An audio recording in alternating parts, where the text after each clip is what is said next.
que también consumimos.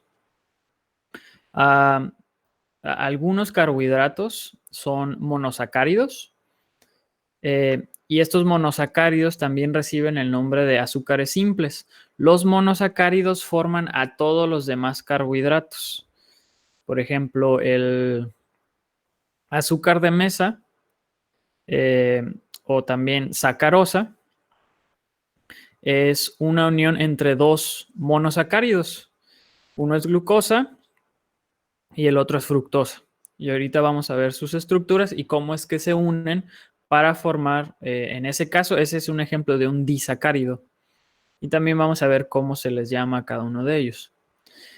Todos los monosacáridos poseen una fórmula muy sencilla, que son básicamente múltiples de CH2O. Entonces, de hecho, por eso reciben el nombre de carbohidratos, porque cada uno de los carbonos de la molécula están hidratados o están unidos a una molécula de agua, como se ven en las imágenes de aquí abajito, ¿no? Cada carbono está unido a un H y a un OH que forma un H2O, ¿no? Y tienen estos monosacáridos, se clasifican de dos maneras. Primero, por la localización del grupo carbonilo. Recuerden que el carbonilo es la unión, es el doble enlace carbono-oxígeno. Entonces se clasifican por ese carbonilo. Si está en la posición 1 o en la última posición, pero por lo general siempre va a estar en la posición 1, va a ser un aldehído. Entonces, si tiene el carbohidrato un aldehído, recibe el nombre de aldosa. Mientras que si está en la posición 2 o alguna otra posición que no sea la posición 1 o la última, se va a formar una cetona. Entonces, estos carbohidratos reciben el nombre de cetosas. Entonces, hay que recordar simplemente la diferencia entre un aldehído y una cetona. En el caso de los aldehídos, tienen un solo radical y un hidrógeno, ¿no? Entonces, el radical es toda esta parte de la molécula, toda esta parte inferior, y aquí está el grupo aldehído. Y en el caso de la cetosa, tienen dos grupos R, que son diferentes al hidrógeno. Entonces, podemos identificar rápidamente si es una aldosa o una cetosa, por si el carbonilo está unido a hidrógeno o no. Si no está unido a hidrógeno, pues va a ser aldosa. Perdón, si no está unido a hidrógeno, si tiene dos radicales diferentes a hidrógeno o sustituyentes, será una acetona. Y si tiene unido un hidrógeno, será un aldehído, entonces será una aldosa. Y también se clasifican por el número de carbonos. Esta clasificación es bastante sencilla. Si tiene 6 carbonos, entonces es una hexosa. Si tiene 5 carbonos, entonces es una pentosa. Si tiene 3, sería una triosa. Y aquí les muestro una tablita de algunos monosacáridos comunes y sus clasificaciones, ¿no? Por ejemplo, el gliceraldehído es un carbohidrato que tiene un grupo aldehído, entonces es una aldosa, y tiene 3 carbonos, por lo tanto también es una triosa. La ribosa, que es muy importante para la síntesis de nucleótidos, o sea, de la síntesis del ADN, también tiene un grupo aldehído, entonces es una aldosa y tiene 5 carbonos, por lo tanto es una pentosa. La glucosa, que ustedes ya deben de conocerla, la consumen, por ejemplo, cuando, bueno, toman bebidas azucaradas, pero bebidas del otro lado, porque de Estados Unidos, porque aquí en México por lo general se endulzan con sacarosa. En Estados Unidos por lo general utilizan jarabe de alta fructosa, que es básicamente la sacarosa hidrolizada, entonces contiene glucosa solita y fructosa solita. La galactosa también deben de conocerla, forma parte de la molécula de lactosa. De hecho, por eso se llama lactosa, ¿no? Por la galactosa. Entonces, estas dos son hexosas y también, como tienen un grupo aldehído, también son aldosas. Algunos ejemplos de cetosas son la hidroxiacetona, dihidroxiacetona, perdón, que es una triosa también. La ribulosa es una cetosa, en este caso también es una pentosa. Y la fructosa en particular, es bastante importante. Cuando se junta la glucosa con la fructosa se forma la sacarosa que consumimos comúnmente, que es el azúcar de mesa. Y esta es una cetosa y es una hexosa también. Un dato importante de las azúcares es que, bueno, no sé, cuando ustedes vieron este tipo de moléculas en la preparatoria, en la secundaria, ¿las vieron de forma lineal o las vieron cíclicas? Cíclicas. ¿Las vieron completamente cíclicas? ¿Nunca vieron la forma Yo lineal? los vi de las, yo los vi De de las la forma dos. lineal y ¿De las cíclica dos? también. Ok. ¿Les mencionaron cuál es la más prevalente? No. Creo que era la cíclica, La creo. cíclica, ¿no? Ajá, la cíclica es la forma en la que principalmente se encuentran los carbohidratos, especialmente en solución. De hecho, necesitan estar en solución para ciclarse y esa reacción ocurre por un ataque del último OH de la molécula hacia el grupo aldosa. Entonces, el oxígeno de este OH actúa como un donador de electrones y forma un enlace covalente con este carbono. Entonces, al formar ese enlace covalente, la molécula, pues básicamente se cicla, ¿no?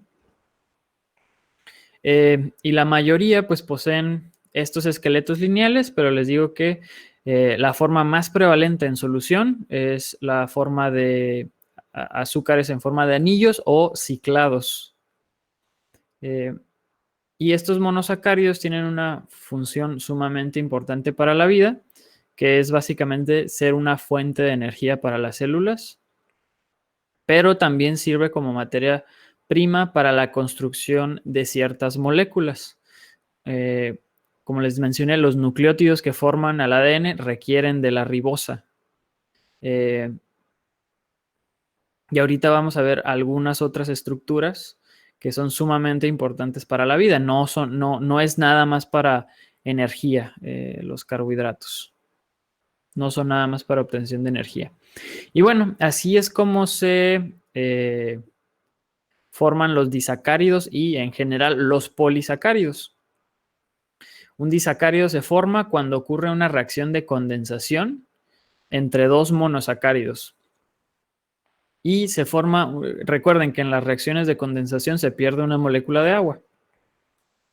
Entonces, la pérdida de esa molécula de agua se da por la formación de un enlace covalente entre el oxígeno de un carbohidrato y el carbono de esta parte de la molécula se llama hemiacetal.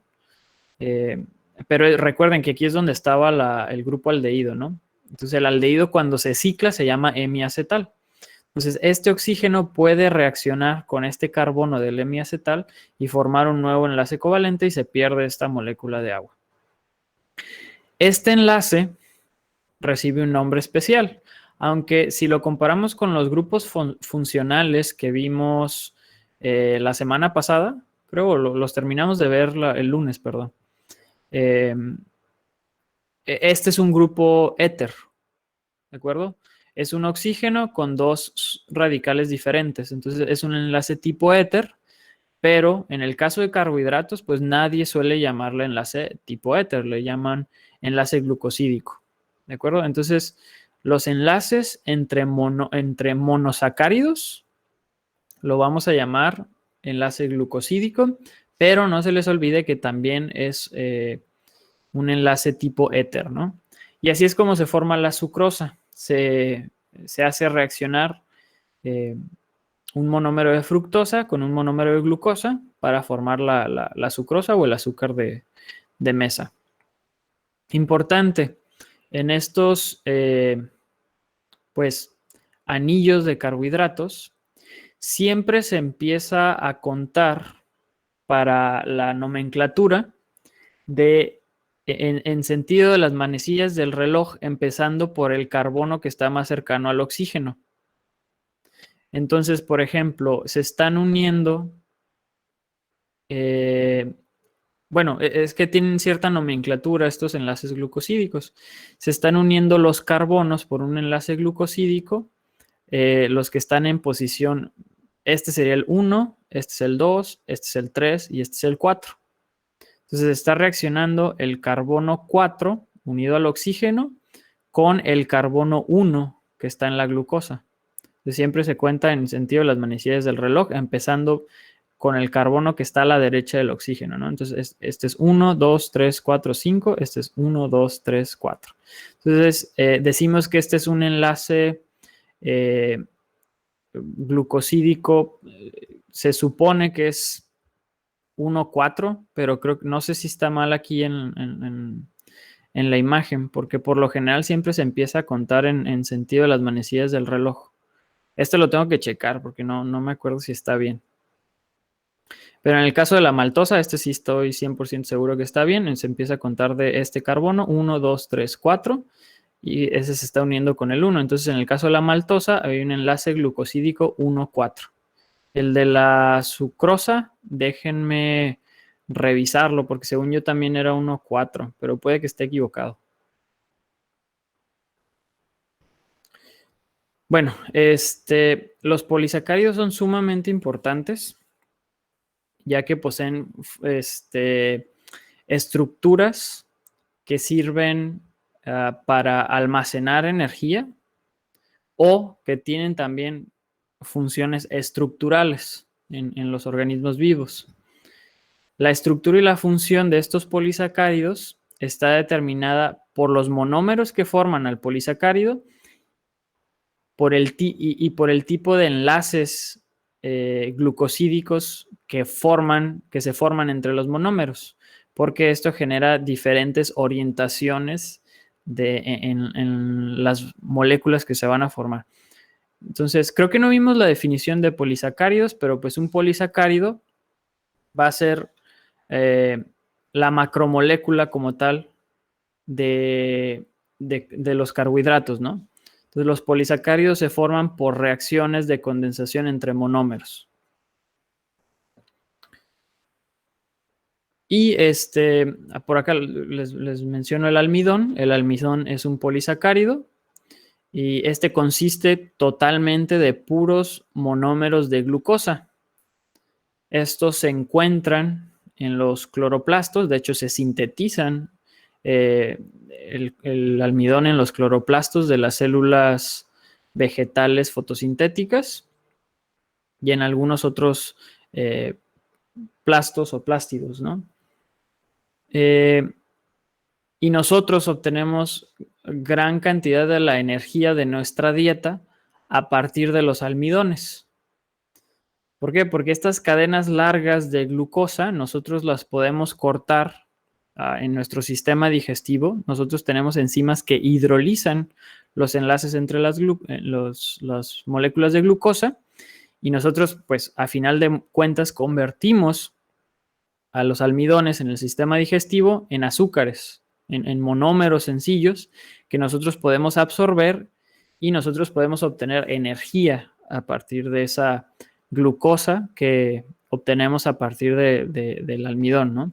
Entonces, por eso siempre, por ejemplo, a los pacientes diabéticos les dicen no comas muchas tortillas, no comas mucha papa, no comas mucha, no sé, zanahoria, camote, pastas, alimentos hechos a base de trigo como el pan, las tortillas de harina. ¿Por qué? Porque todos estos alimentos, aunque no son aparentemente dulces, no tienen azúcar a simple vista, tienen gran cantidad de almidón, que ese almidón lo van a procesar los pacientes diabéticos en su sistema digestivo y a final de cuentas se va a convertir en glucosa que les va a subir los niveles de glucosa en sangre. Entonces, por eso es que se les restringe mucho la dieta a comer, no sé, por ejemplo, más proteínas y un poquito más de grasas para evitar la subida de glucosa en sangre.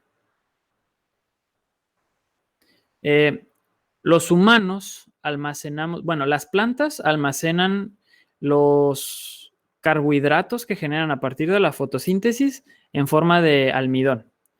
Los humanos o los mamíferos o los animales superiores almacenamos energía en forma de glucógeno. Ambas moléculas son sumamente similares. La única diferencia entre las moléculas de almidón y de glucosa es, de almidón y de glucógeno, es que el glucógeno está más ramificado. No sé si lo alcanzan a ver aquí en la imagen. Hay más ramificaciones, la estructura no es tan lineal. En cambio, las moléculas de almidón tienden a ser más lineales, tienden a ser una sola cadena helicoidal de almidón. Esa es la diferencia principal. Y les digo, es la principal forma de almacenamiento de energía en el caso de los animales, ¿no? Nuestro hígado se especializa en almacenar glucosa en forma de glucógeno. Y cuando el hígado sensa que hay una baja en la concentración de azúcar en la sangre, lo que hace es empezar a hidrolizar este glucógeno para liberar moléculas de glucosa a la sangre.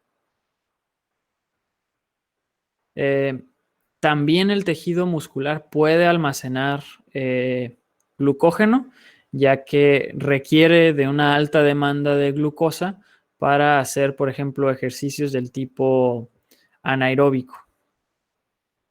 Para el ejercicio aerobio no necesita tanto de glucosa. Puede utilizar más, por ejemplo, ácidos grasos o otro tipo de sustancias.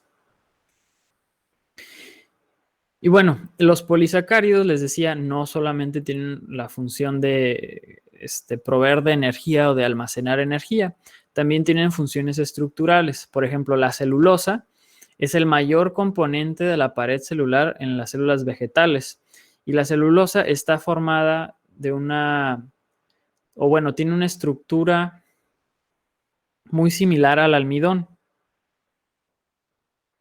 Al igual que el almidón, la celulosa es un polímero únicamente de glucosa. La diferencia entre ambos tipos de moléculas es el enlace glucosídico. Y esa diferencia en el enlace glucosídico es lo que genera el cambio en las propiedades de ambas moléculas. Entonces, este enlace glucosídico puede estar orientado en una de dos formas. No sé si alcanzan a ver que en el caso del almidón, todas las moléculas de glucosa están orientadas con su CH2OH hacia arriba. ¿Sí lo alcanzan a ver? Sí. Sí, profe. Sí, profe. Entonces, este tipo de enlaces en los que las moléculas de glucosa están orientadas en la misma dirección, reciben el nombre de enlace tipo alfa. Entonces, en realidad, el enlace que une a las moléculas de glucosa en el almidón se llama enlace glucosídico alfa 1,4. Ese enlace glucosídico le da la característica de adquirir una estructura en forma helicoidal como la que vimos en estas dos imágenes, ¿no? Tanto el almidón como el glucógeno tienen el mismo tipo de enlace glucosídico, entonces ambos adquieren esta estructura de tipo helicoidal. Mientras que en el caso de la celulosa, vean que el CH2OH se está cambiando de orientación en cada monómero. Entonces la estructura sí se repite, pero va fluctuando de monómero a monómero, ¿no? Va uno hacia arriba, uno hacia abajo, uno hacia arriba, uno hacia abajo. En este caso, el enlace glucosídico recibe el nombre de enlace tipo beta. ¿De acuerdo? Entonces este es un enlace glucosídico beta 1,4. Y esto le da una característica estructural sumamente diferente a la celulosa del almidón. La característica principal es que la celulosa adquiere una estructura completamente lineal. Entonces, como les decía, los polímeros con enlaces tipo alfa son helicoidales. En cambio, los de beta glucosa son planas, son lineales. Y eso les da una propiedad todavía más interesante. Les da la propiedad de, además de ser planas, ¿recuerdan los puentes de hidrógeno que vimos en el tema anterior? Sí. Pues bueno, como Sí. son planas, son completamente lineales, se pueden acercar mucho las cadenas de celulosa unas a otras. Y eso le permite a las cadenas de celulosa formar puentes de hidrógeno entre las muchas cadenas de celulosa. Y eso a final de cuentas lo que hace es formar un tipo de material fibroso. Por ejemplo, el algodón está hecho completamente de celulosa. Y lo que uno hace para hacer el hilo de algodón es separar las fibras. Entonces, esta propiedad del enlace hace que la celulosa sea, les digo, fibrosa. Y es bastante rígida. Como se forman una gran cantidad de puentes de hidrógeno entre las cadenas de celulosa, este compuesto, pues, cuando se tienen muchas fibras alineadas, de tal forma que estén formando puentes de hidrógeno, se vuelve sumamente rígido, ¿no? Por eso la madera es pura celulosa, es tan rígida, ¿no? Y le ofrece tanta protección a las plantas, ¿no? O en este caso a los árboles. Chicos, hasta aquí no sé si tengan alguna duda. ¿Vamos bien? Ninguna duda, todavía. Perfecto. Entonces les decía, las moléculas son paralelas unas a otras y se unen y se agrupan en microfibras, las cuales forman materiales bastante fuertes en las plantas, ¿no? En contraste, el almidón, no sé si alguna vez hayan visto almidón sólido. Por ejemplo, la maicena es puro almidón. Pues nomás eso, profe. No forma fibras. Entonces, esas estructuras helicoidales no pueden formar interacciones entre sí para formar fibras. Entonces, forma un material que es como un polvito simplemente, ¿no? Entonces, no tiene ningún tipo de función estructural, en este caso el almidón, pero la celulosa sí juega un papel sumamente importante. Ahora, no sé si se hayan preguntado con esta explicación, si la celulosa está formada, de hecho, completamente de glucosa, ¿por qué nosotros no podemos utilizar a la celulosa de las plantas para obtener energía? De hecho, si nosotros pudiéramos romper los enlaces glucosídicos de la celulosa, podríamos comer literalmente papel y obtener energía a partir de comer ese tipo de... O podríamos comer algodón o podríamos comer, no sé, pasto y obtener energía a partir de esas fuentes, pero pues obviamente no podemos. Nosotros sí contamos con enzimas que pueden digerir específicamente al almidón. Estas enzimas se llaman amilasas. Las amilasas son enzimas especializadas en en romper el enlace glucosídico que une a las moléculas de almidón. A los monómeros, perdón, de almidón. Entonces, esa enzima amilasa identifica específicamente a las uniones alfa 1,4 del almidón y la pueden hidrolizar fácilmente. Pero no pueden hidrolizar las uniones beta. Por eso nosotros no podemos degradar celulosa, porque no tenemos ninguna enzima que la degrade. Las enzimas que degradan celulosa se llaman celulasas. Nosotros no poseemos ninguna enzima celulasa. De hecho, esa es la razón principal por la que no somos 100% herbívoros, porque gran cantidad, de, si nuestra dieta fuera únicamente a base de plantas, pues estaríamos desperdiciando gran cantidad de energía estaríamos comiendo demasiada fibra en general y tendríamos que comer en cantidades mucho mayores a las que comemos o a las que necesitaríamos comer actualmente, ¿no? Y bueno, la celulosa, en el caso de la celulosa que llegamos a consumir, porque sí la consumimos en los vegetales que consumimos o en las frutas, traen cierta cantidad de celulosa y esa celulosa, nosotros como no la podemos digerir, pasa a través de nuestro tracto digestivo como fibra. Entonces, sí necesitamos de esa celulosa, pero no necesitamos grandes cantidades. Con cantidades moderadas es más que suficiente, ¿no? Entonces, esa celulosa actúa como fibra en nuestro intestino, ¿no? Y en el caso de los animales que son herbívoros, por ejemplo, las vacas y también las termitas, las termitas comen madera, poseen, aunque no tienen celulasas como tal, ellas mismas, ellos no expresan enzimas celulasas, poseen relaciones simbióticas con microorganismos, o sea, con bacterias específicamente, que sí producen celulasas. Entonces, de hecho, por eso las vacas tienen, son 3 estómagos, si no mal recuerdo, ¿no? Porque tienen un estómago que funciona como un bioreactor, básicamente, en el que pues, la vaca tiene a esta relación simbiótica con una bacteria que le produce la celulasa que requiere para degradar pues el alimento que anda pastando, ¿no? Y una vez que es degradado, pues lo regurgita, lo vuelve a masticar y lo vuelve a pasar.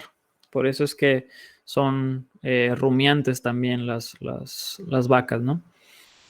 En el caso de las termitas, en su estómago tienen una relación simbiótica con una bacteria que también produce celulasa y le ayuda a la termita a digerir la madera que esta misma consume para poder obtener glucosa y obtener energía a partir de esa misma glucosa, ¿no?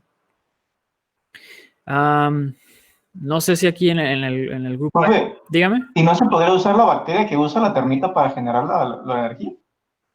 ¿Para generar qué, perdón? Para generar energía. Ya ve que ella, pues, con la Sí, bacteria que tiene, genera energía de la madera que come.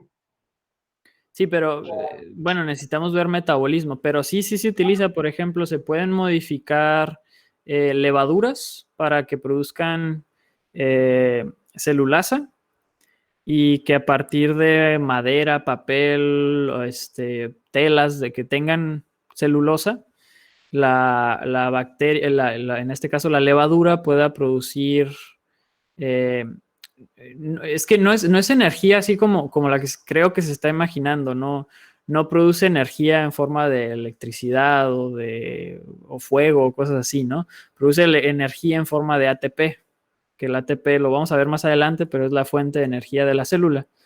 Pero en el caso de la levadura puede producir a partir de la celulosa. Si la levadura pudiera comer celulosa, la levadura podría generar alcohol a partir de celulosa. Y ese alcohol, de hecho, es lo que se conoce como biocombustible. El biocombustible es principalmente alcohol. Entonces, sí se puede. Pero tendríamos que ver unos temas un tanto más avanzados que vamos a ver más adelante para poderles explicar a fondo cómo es que podríamos producir ese tipo de pues, biocombustibles utilizando no sé, celulasa. Pero de que se puede, se puede. Ok, profe. Por ejemplo, no sé si aquí en el grupo hay alguien que sea intolerante a la lactosa. Yo, profe. Sí. Sí, profe. Me preguntaron algo acá en el chat. No sé por qué sonó como que me habían preguntado algo, pero perdón. Bueno, yo también soy intolerante. Y tiene que ver con el enlace glucosídico que se presenta bueno, en la lactosa como tal. La lactosa tiene un enlace glucosídico entre glucosa y galactosa. De eso está hecho la lactosa, es un disacárido. este viene en la leche. Entonces resulta que nuestro organismo produce, cuando estamos pequeños y debemos de consumir leche, una enzima que se llama lactasa. Y resulta que después de cierta edad, algunas personas, los intolerantes a la lactosa principalmente, dejamos de producir esa enzima. Por ahí hay unos cuantos mutantes en el salón, me imagino, que no son intolerantes a la lactosa. Entonces estas personas siguen produciendo lactasa incluso a edades avanzadas, ¿no? Es una mutación que ya bastante antigua, que apareció principalmente en las regiones donde tenían mucho ganado vacuno en Europa, en el norte de Europa. Y pues esa mutación viajó por todo el mundo, entonces hay muchas personas que la aportan. No es una mutación como tal de que se haya modificado la secuencia de DNA, es una mutación que más adelante van a entender el término, es una mutación epigenética. Es un gen que se puede prender o se puede apagar. En este caso, las personas que portan la mutación mantienen el gen prendido y pues los que no somos mutantes apagamos el gen. Y es bueno Profe, seguir, habla tú, Mayrani. Mari. y es bueno seguir generando ¿cómo dijo? La lactasa. Ajá, la lactasa. Pues O sea, es una mutación que fue muy favorable para las poblaciones de Europa donde tenían mucho ganado vacuno, porque les permitía consumir una fuente de energía adicional a las personas que estaban en contacto con el ganado, incluso a edades avanzadas, cuando pues no tenían muchas opciones de alimento, ¿no? No como ahora que podemos comer lo que sea. ok. Tenemos muchas opciones. Entonces sí fue una mutación muy favorecida y por eso se esparció por todo el mundo. Ok, gracias. Uh-huh. Profe, ¿y es cierto eso que dice que te puedes hacer intolerante a la lactosa si consumes productos sin lactosa? No es dependiente de eso. Porque ve que dicen que si tú no eres intolerante a la lactosa, pero tomas leche lactosada o productos que no tienen lactosa, por muy constantemente y por mucho tiempo, tu cuerpo como que a la hora que consumes algo con lactosa lo rechaza y te provoca pues todo el malestar. No, es que seguramente no tienen la mutación, entonces en cierto momento se apaga la producción de la enzima y vuelven a consumir, les cae mal y le echan la culpa a que dejaron de consumir. Es como es muy popular y todavía que existe mucho el mito, ¿no? De que dicen que te dañas la visión cuando te pegas mucho al monitor, ¿no? Ese mito surgió en los 60s, cuando las teles eran de cátodos, literalmente eran radiactivas las teles, pero pues tenían una pantalla de plomo para impedir que saliera la radiación, ¿no? Y pues las mamás siempre le decían a los niños en esas épocas que se mantuvieran alejados de la pantalla de la tele porque sabían que era de cátodos, ¿no? Y eventualmente le echaban la culpa a las mamás a la tele de que sus niños necesitaban usar lentes, ¿no? Cuando en realidad el niño estaba pegado a la tele porque no veía de lejos. Entonces es una situación similar, ¿no? La tele en realidad, o sea, sí te puede cansar la visión, pero no te puede dañar la visión como tal, ¿no? Entonces lo mismo pasa en ese caso. La persona deja de tomar leche. Durante ese periodo que deja de tomar leche normal, genera la intolerancia y luego vuelve a tomar leche normal y se da cuenta que tiene la intolerancia, pero pues le echa la culpa que dejó de tomar. Igual, un intolerante no se va a volver tolerante si empieza a tomar leche normal. Entonces no funciona así. Nuestros cuerpos están programados para cuándo prender y cuándo apagar ciertos genes. Y en ciertos casos, ciertamente sí puede haber influencia del medio exterior, pero en ese caso en particular no. ¿Va? Ok, profe, gracias. No sé si tengan alguna otra duda.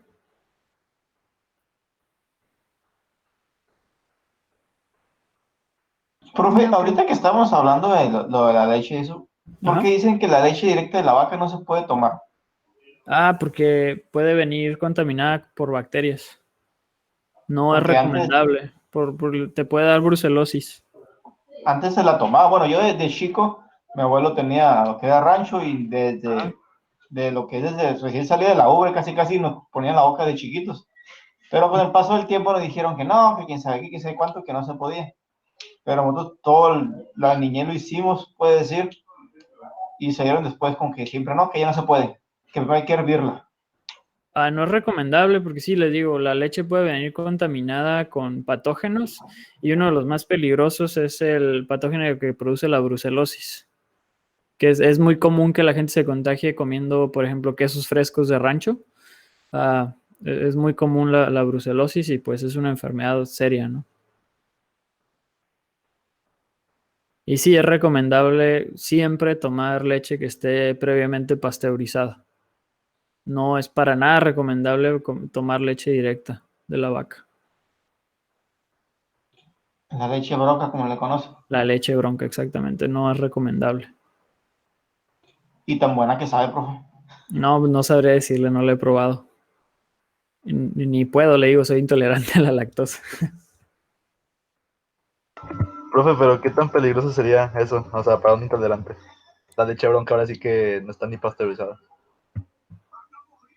¿Qué tan peligroso sería que le dieran brucelosis? Ajá. Pues No, búsquelo. digo, o sea, para alguien que es intolerante, o sea, Para alguien poniendo que el es hecho de que es intolerante. intolerante. Ajá, y ¿Qué le todavía que pasa a de alguien que... repente un Usted no es intolerante? sorbo así. No, no soy intolerante. Pues Digo, sí soy, suertudo usted. digo, sí soy tolerante, no, sí soy tolerante a la lactosa, perdón. Es tolerante. O sea, Eso sí soy puede tolerante a tomar la leche lactosa. normal usted. En la mañana me estaba tomando casi un litro de leche. No, pues afortunado usted que puede tomar todos los productos lácteos que quiera, ¿no? No, a nosotros los intolerantes sabemos muy bien lo que nos pasa. Lo que ocurre con la lactosa es que es un carbohidrato que a las bacterias les gusta mucho. Entonces, cuando pasa por nuestro tracto digestivo y no la hidrolizamos, o sea, no cortamos a la lactosa en glucosa y galactosa, no se puede absorber. Entonces, al no absorberse en nuestro intestino delgado, la lactosa llega intacta al intestino grueso. Y en el intestino grueso a un montón de bacterias les gusta la lactosa. Entonces eso produce mucha flatulencia. Eso es una de las primeras cosas que pasa. La segunda es un fenómeno que vamos a ver más adelante que se llama ósmosis. Resulta que la lactosa es osmóticamente activa, sumamente osmótica. ¿Qué quiere decir que un compuesto sea osmóticamente activo? Significa que jala líquido. Entonces, cuando hay lactosa en el intestino grueso, la lactosa saca líquido hacia el intestino grueso y el intestino grueso se llena de agua. ¿Y qué creen que va a pasar si el intestino grueso se llena de agua? Te inflamas. Diarrea explosiva. Diarrea, exactamente. Ah, La inflamación es principalmente por el gas que se produce porque las bacterias están fermentando la lactosa. Pero el problema más grave de la intolerancia a la lactosa es la diarrea, porque la lactosa es osmóticamente activa. Entonces, pues los síntomas no son muy placenteros, ¿no? Por eso es que hay tantos productos deslactosados en el mercado. Pero bueno, no sé si tengan alguna otra duda. No sé si va el tema, pero ¿y cuando ingieres ya ves esos que toman sangre de venado o que se toman el Ah, agua del mar o sus propios orines. Pues no va muy relacionado al tema. Pero a ver, primero dijo sangre de venado. Sí, de venado Pues o de en ese becerro. caso si está cocinada no hay problema. Si no está cocinada y el venado o la vaca o lo que sea tenía algún patógeno, pues llevan el riesgo de contraerlo, ¿no? Y sufrir una infección. Si está cocinado, pues, A la sangre se le conoce ¿mande? como moronga, Ajá, ¿no? sí, exactamente, Se le conoce como moronga la sangre. la moronga, pero la moronga está cocinada. Entonces, cocinada no causa ningún problema. De hecho, hay un tipo de... en los asaderos argentinos la sirven, es como un tipo de chorizo de sangre. Ah, este, que básicamente es la sangre, creo que está, no sé si está cocida o frita o qué le hacen. Morcilla, ¿no ¿Mande? será? Morcilla. Morcilla, no recuerdo cómo se llama. Ahí sí les debo el dato, pero comer sangre cocinada no hay ningún problema. Los que toman sus propios orines, lo de la orinoterapia, me imagino que han escuchado. No es para nada recomendable consumir su propia orina, para nada. Porque básicamente están volviendo a consumir lo que su cuerpo está tratando de desechar. Además, pues si llegan a tener algún tipo de infección pues, de vías urinarias, pues se van a estar tragando a los patógenos también. Entonces, la orina no es estéril. Entonces, no es para nada recomendable y no tiene ningún tipo de beneficio consumir su propia orina. Ah, no, si alguien pregunta algo por ahí en el chat, ¿me pueden leer la pregunta, por favor? Porque escuché que sonó. Para no tener que salirme de la presentación.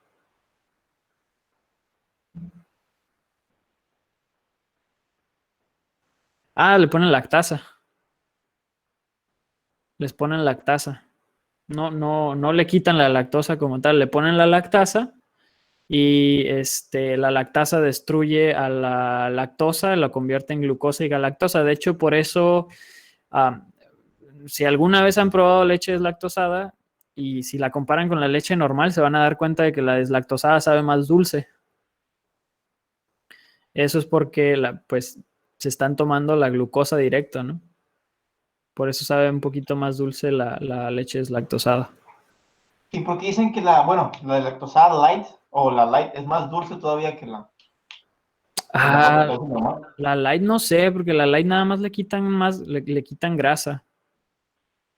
La verdad no sabría decirle en ese caso. Las leches que dicen que son light, según yo, nada más le quitan grasa. Ok. ¿Sí? ¿Alguna otra duda? Sí, profe, es cierto que hay como pastillas para poder am, tomar la leche referido a la lactosa. Sí hay. Antes había aquí en Tijuana, pero ya no encuentro uno por ningún lado. Las vendían en GNC, incluso hasta en el Costco había. Son perdón, cápsulas de lactasa.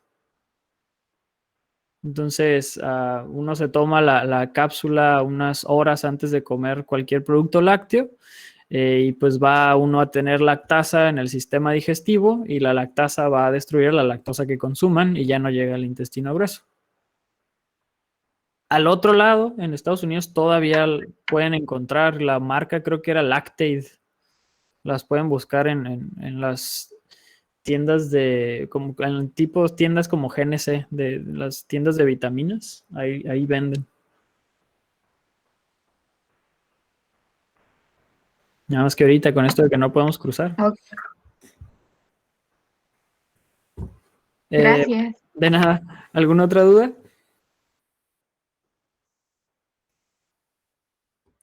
Creo que me falta... escuché un micrófono abierto. ¿Me van a preguntar algo? No, ok. profe, continúe. Entonces, esta es la última parte que vamos a ver el día de hoy. De hecho, es otro carbohidrato, otro polisacárido estructural, que es la quitina. La quitina está formado por monómeros de glucosamina. Este es el monómero. Es muy similar a la glucosa, nada más que tiene este sustituyente amida por aquí. De hecho, por eso se llama glucosamina, por esta parte de la molécula. Y es de especial importancia la quitina en el caso de los exoesqueletos de artrópodos. Esto incluye a insectos y crustáceos marinos también. Entonces, por ejemplo, la cáscara de los camarones es pura quitina. La cáscara de, no sé, por ejemplo, las langostas, los cangrejos también están hechos de quitina. El exoesqueleto de los insectos, como, no sé, hormigas, cucarachas, grillos, está hecho completamente de quitina. Entonces, este es un papel estructural de los polisacáridos. De hecho, también nosotros tenemos una especie de polímero hecho de glucosamina o formado de glucosamina en las articulaciones. Se llama condroitina, y esa condroitina forma una especie de material gelatinoso que se encuentra entre las articulaciones, y es lo que impide que nuestras articulaciones choque hueso con hueso. Es como un colchoncito de gelatina. Entonces, esa es otra función estructural. De hecho, el medicamento sumamente famoso para las articulaciones, que se llama X-Ray, es básicamente glucosamina condroitina. Entonces, en teoría, nosotros deberíamos de utilizar ese monómero para sintetizar más articulación, pero según los estudios que yo he leído, no es muy efectivo, y lo único que hace es subirle la glucosa a los diabéticos. Entonces, aparentemente no funciona mucho. Y la quitina también es importante para los hongos, ya que en el caso de los hongos no tienen paredes celulares de celulosa, tienen pared celular de quitina. ¿De acuerdo? Entonces, con esto terminaríamos el tema de carbohidratos, y la próxima semana empezaríamos con lípidos. Me faltan 3 temas. Me faltan lípidos, proteínas y ácidos nucleicos. Espero terminar de ver los 3 la próxima semana. Eso significa que vayan preparándose, porque la primera semana de marzo seguramente van a tener su primer examen parcial. Ya ustedes decidirán qué día de la primera semana de marzo quieren el examen, pero para que se vayan preparando mentalmente, vayan preparando cualquier tipo de duda que tengan de los temas que hayamos visto, y pues vayan estudiando. Y pues si no tienen más dudas por el día de hoy, sería todo. Profe, yo tengo una duda. Dígame. Pues es acerca de temas antes vistos en la clase. Ajá. No sé si tenga tiempo. Sí, tenemos que 5 minutos, 6 minutos. Son 3 preguntas o dudas. La primera es, ¿qué sucede cuando se mezcla el sodio metálico con el agua? El sodio metálico le cede un electrón. Bueno, de hecho, dos sodios metálicos le ceden cada uno un electrón al hidrógeno del agua. Entonces, cuando se lo ceden, se rompe el enlace en hidrógeno-oxígeno de la molécula del agua, y se libera hidrógeno molecular. Y el hidroxilo que queda de la molécula de agua se une al sodio, que ahora tiene carga positiva, para formar hidróxido de sodio. Entonces, como producto de la reacción se obtienen 2 productos: hidróxido de sodio e hidrógeno molecular. El problema con esa reacción es que es tan exotérmica que en presencia de oxígeno, el mismo calor de la reacción hace que el hidrógeno explote. Entonces es una reacción bastante violenta y se puede volver explosiva, además de que el hidróxido de sodio que se forma, pues es cáustico, ¿no? Ok, profe. Ok, profe, gracias. La segunda es que si el agua es el compuesto más polar. Sí, es el más polar o de los más polares. Hay uno de polaridad similar que se utiliza mucho en diferentes ramas de investigación, que es el DMSO, dimetil sulfóxido. También tiene casi la misma polaridad, pero sí, creo que es el más polar, si no mal recuerdo, o de los más polares. Ok. Y la última sería los 3 tipos de soluciones que nos dijo. Le tengo apuntadas 2 nada más, coloidales y verdaderas. Es la verdadera, la coloidal y la grosera. Grosera. Ajá, grosera es la última. Ok. Ok, profe, esas serían las dudas. Gracias. De nada. ¿Alguna otra duda, chicos? Más que duda, quería preguntarle, profe, Dígame. ya que terminemos todos los temas, ¿si va a subir la presentación para poderle dar un repaso antes del examen? Ya están las presentaciones en el grupo, las dos. Esta también ya está completa, la que Sí, ya estamos está. viendo. Ya Ah, está. era todo, profe. Gracias. De nada.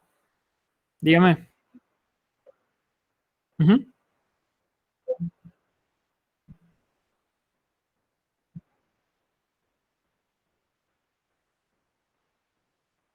Ah, 3 de las macromoléculas que estamos estudiando o que vamos a estudiar son polímeros. Una de ellas, que son los lípidos, no son un polímero. Entonces, de hecho, están por acá. Al principio, de las que son polímeros van a ser los carbohidratos, las proteínas y los ácidos nucleicos. Entonces, estas 3 macromoléculas son un polímero. Los lípidos no son polímeros, pero siguen siendo consideradas macromoléculas.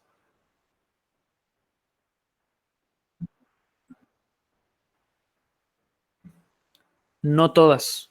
Una de ellas no, nada más. Ajá.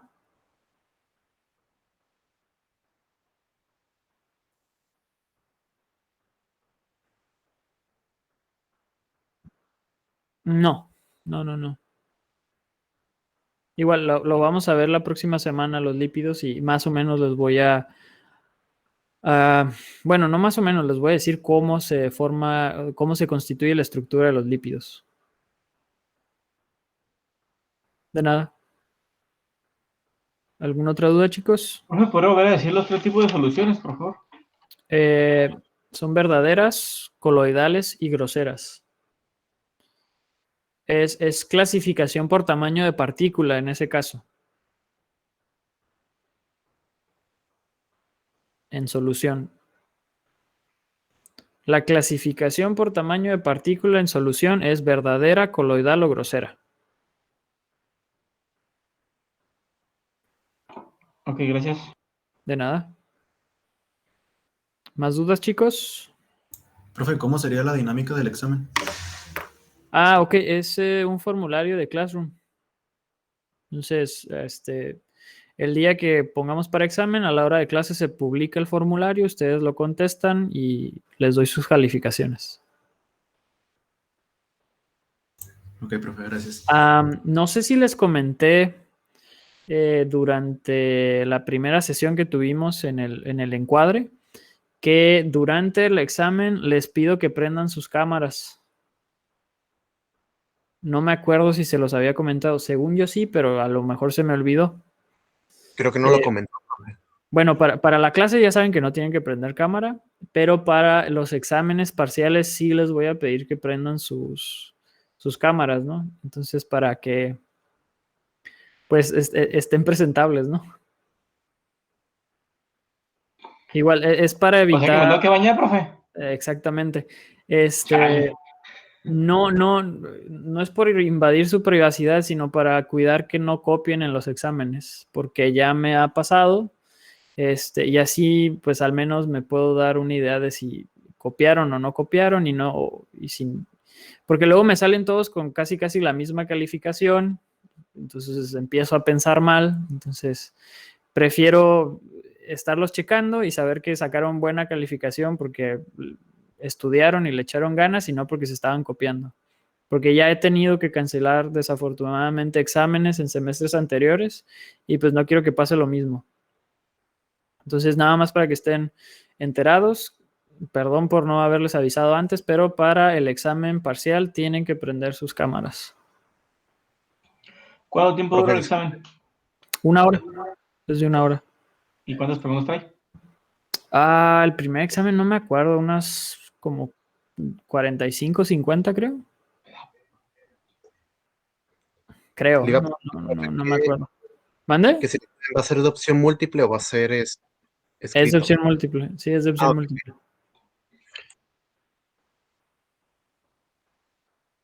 ¿Alguna otra duda? No, profe.